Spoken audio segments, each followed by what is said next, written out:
And then he woke up alone in a rover on the Great Escarpment.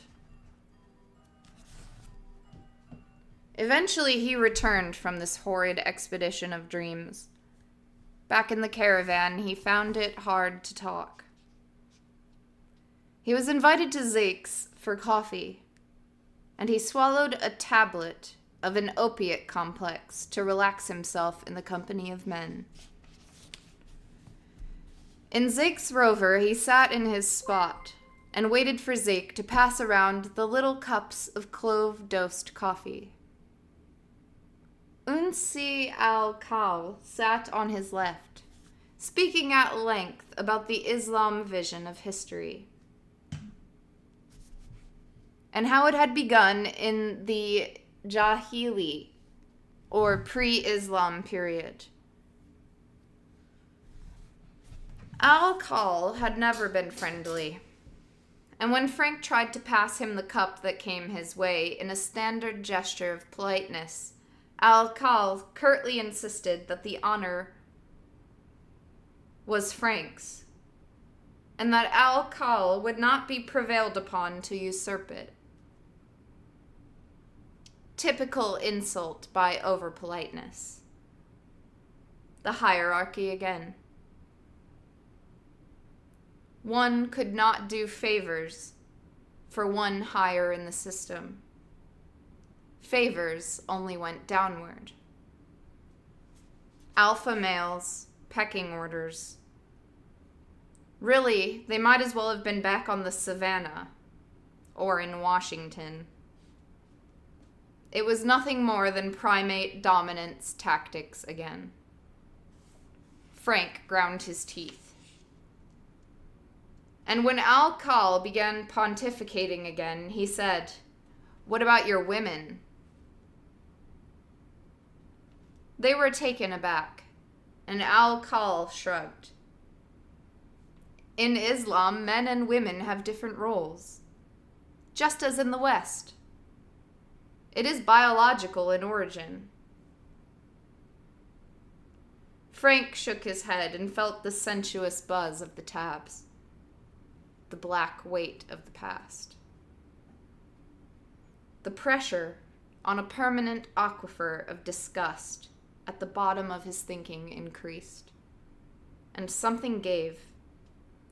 And suddenly, he didn't care about anything and was tired of pretending that he did. Sick of all the pretense everywhere, the gluttonous oil that allowed society to run on in its gnashing, horrible way. "Yes," he said, "but it's slavery, isn't it?" The men around him stiffened, shocked by the word. "Isn't it?" he said, helplessly feeling the words bubble up out of his throat. "Your wives and daughters are powerless, and that is slavery. You may keep them well, and they may be slaves with peculiar and intimate powers over their masters, but the master-slave relationship twists everything to it, so that all these relations are twisted, pressured to the bursting point." Zake's nose was wrinkled. This is not the lived experience of it, I can assure you. You should listen to our poetry. But would your women assure me? Yes, Zake said, with perfect confidence. Maybe, but look, the most successful women among you are modest and deferent at times. They are scrupulous in honoring the system. Those are the ones that aid their husbands and sons to rise in the system. So to succeed, they must work to enforce the same system that subjugates them. This is poisonous in its effects, and the cycle repeats itself, generation after generation, supported by both masters and slaves. The use of the word slaves, Al-Kal said slowly, and paused, is offensive because it presumes judgment. Judgment of a culture you really do not know. You do not really know. True, I only tell you what it looks like from the outside. This can only be of interest to a progressive Muslim. Is this the divine pattern you are trying to actualize in history? The laws are there to read and to watch in action, and to me, it looks like a form of slavery. And you know, we fought wars to end slavery. And we excluded South Africa from the community of nations for arranging its laws so that the blacks could never live as well as the whites. But you do this all the time. If any men in the world were treated like you treat your women, the UN would ostracize that nation.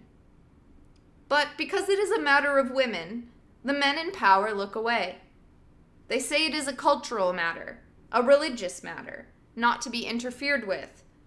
Or it is not called slavery because it is only an exaggeration of how women are treated elsewhere. Or not even an exaggeration, Zake suggested. A variation. No, it is an exaggeration. Western women choose much of what they have. Western women choose much of what they do. They have their lives to live.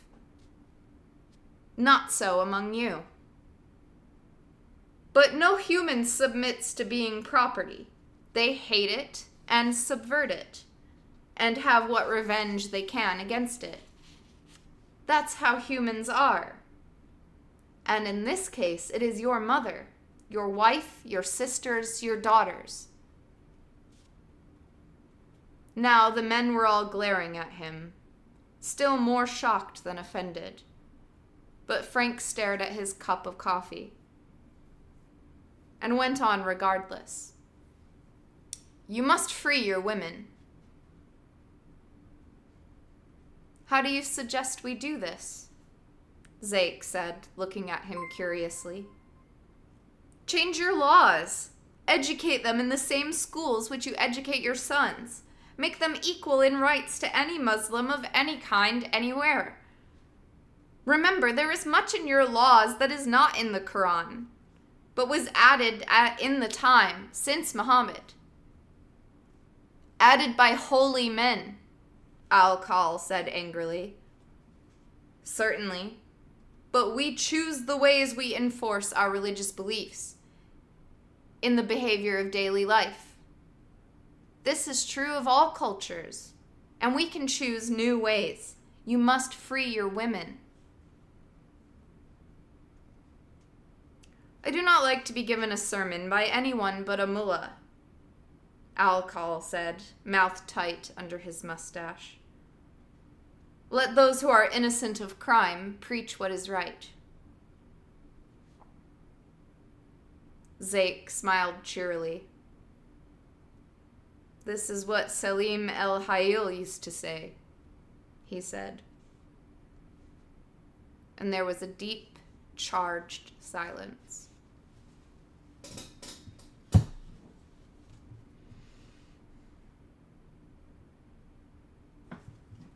Frank blinked. Many of the men were smiling now, looking at Zake with appreciation. And it came to Frank in a flash that they all knew what had happened in Nicosia.